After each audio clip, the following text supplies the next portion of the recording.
Ngayong araw mga guys, nandito nga po pala tayo sa may Angono Coliseum dahil may bagong liga nga na sinalihan yung Holy Trinity at ito nga ang NBTC Rizal.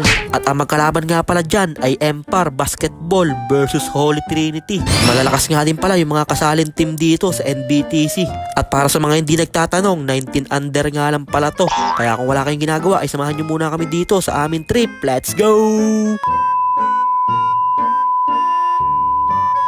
So ayun po pagdating ko nga dito sa may Angono Plaza ay bigla na nga inagaw dyan ni Kuya Kali yung tubigan ko kasi hindi naman halata na napagod na siya paglalaro niya. Kaya bigla na nga dumating dyan si Ma'am at si Sir Kent at nandito nga din pala si Sir Timothy. Napaka-supportive naman nila. Kaya naka-ready na nga din dito yung mga player ng Holy Trinity at yung ating mga manonood at nandito na nga din yung kalaban nila. Kaso lang kompleto na lahat pero wala pa palang committee. Baser pa lang yun nandito, wala pa yung mga tao. At habang bumabangka dyan si Telman, Kurt Au-Au ay maya-maya lang ay bigla na nga din dumating dyan yung ating mga referee saka yung committee. Nice one rep! Game na kagad dyan, simulan na yan. Kanina pa kami waitings dito. Alauna daw yung laro pero 1:30 na dumating yung committee. Nagtatampo na tuloy si Montorio kasi hindi siya kasali dito. Overage na kasi siya. 19 under lang kasi to. Si Montorio 25 na. Kaya pagkasimula ng laban dito, nasa Empar Basketball kagad yung bola. Na kay Idol, iniwanan yung mga kalaban, binigay sa kakampi niya, sabay hinagi sa 3 joints. Ilista mo na yun, papa.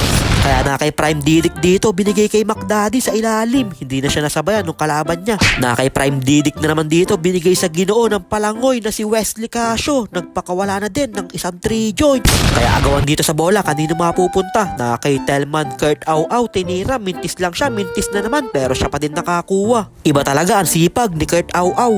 Kaya na kay Vince Timaho dito, dumera-deratyo, kinaliwa pa. Grabe naman yun. At hindi pa tapos dyan, si Vince Timaho, nagpakawala pa ng isang 3 joints. Ilista mo na yun, papang. Sabay naka-layup pa dyan si Prime Didic. Kaya lumolobo na yung kalamangan dito ng Holy Trinity. Sabay nakashoot pa dyan sa ilalim si Bren Agulto. Walang kahirap-hirap, basic lang. At syempre nakisali na nga din dyan si Andre Nicandro. Tumira pa ng nakahiga. At teka lang, tatawag muna ng timeout si Ninin Vlogs kasi napapagod na mag voice over. Kaya timeout muna, Ninin Vlogs, full timeout.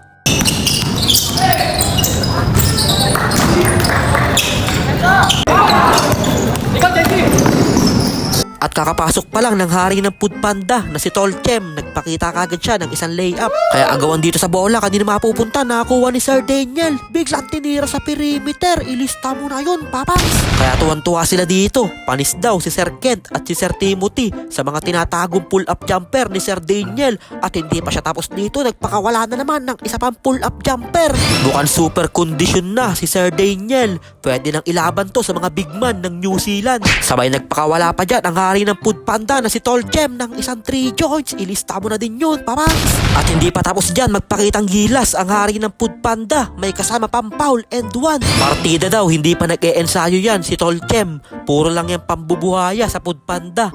Pero super condition pa din daw siya. Baka Tolchem yan. Kaso lang, napas-breakan sila dito ng kalaban nila. Kaya easy 2 points yun para kay Idol. Pero bumawi naman kagad dyan ng isang layup ang Mr. Suabe ng Barangay Ithan na si Vince Timaho. Kaya binigay na ang bola kay McDaddy. Dahan-dahan nagmamadali. Easy layup yun para kay McDaddy. Sabay nagpakawala pa ng 3 joints si Andre Nicandro. Meron ka pala mga tinatagong ganyan, Kas. Akala ko puro dirty plays lang yung mga nasa bag mo. Kaya nakapas break na nga din dyan ang ginoo ng palangoy na si Wesley Casio. Kaya lumolobo na talaga yung kalamangan nila dito. Sabay nagpakita pa si Cap Robin Padilla ng wara side stepping moves. Grabing moves naman yun, Cap Robin. Kaso lang nabawian kagad siya dito ni Idol sa ilalim. Pero bumawi naman kagad dyan si Don Amo at pinakawalan na yung isang 3 joints. Kaya third quarter na nga din tayo at change court na. Kaya ako muna mag voice over. Mamaya na ulit ako mag voice over.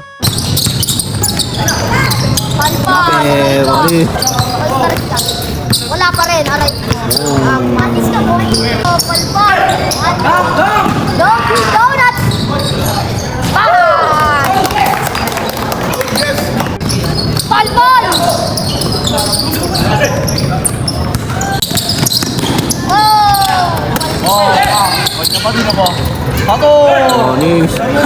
Sabay bigla na nga dumating dyan ang Ednis Rodman ng Angono.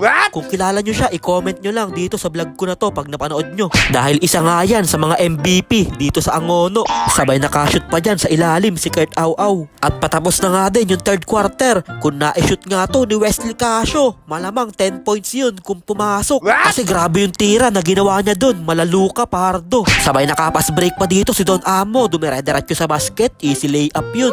Kaso lang nabawian kagad siya dito ni Idol ng isang pull-up jumper. Pero hindi naman pumayag dyan si Brent Agulto, dumire-diretso sa basket, kaliwa na, kinanan pa. Kaya sa sobrang ganda ng moves ni Brent Agulto, ay hindi na daw kinakabahan si Coach J Motovlog. Kalmado na lang daw siya dito kasi medyo malaki na talaga yung kalamangan dyan ng Holy Trinity. Pero hindi pa din sumusuko dyan ng Empire Basketball dahil hanggat hindi daw tumutunog ang final buzzer, meron pang pag-asa. Pero yung hari ng Food Panda ayaw pa din magpaawat dito. Nakisali pa nga dyan si Cap Robin Padilla. Grabe moves naman yun, iniwanan yung bantay. Kaya tuwan-tuwa sa kanya dyan si Madam Eunice. Namamagana ata yung kamay, kakapalakpak. Mukhang tumakas pa siya sa OJT niya para lang pumalakpak kay Cap Robin Padilla. Pero hindi naman siya binigo ni Cap Robin Padilla dahil pinakitaan siya ng kaliwan layup. Pero hindi pa nga tapos dyan si Sir Daniel at nilamon pa yung dalawang kalaban na parang mga hamburger. At mukhang dito na nagtatapos itong napakagandang laban na to. At ito na yung final score, 112-75. At sa huli, panalo na nga dyan ang Holy Trinity. Kaya shoutout muna sa lahat ng nanood ngayon dito sa Angono Coliseum. At syempre maraming salamat po kay Sir Rene at kay Ma'am May sa walang sawang pagsuporta niyo po sa Holy Trinity. At syempre thank you din daw po sa lahat ng sponsor ng Holy Trinity, Binangonan Spartans.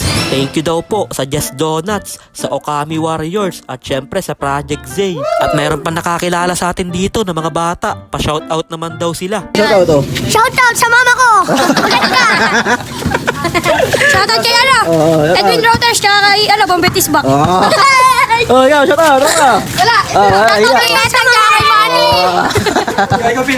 Shoutout sa mama ko maganda!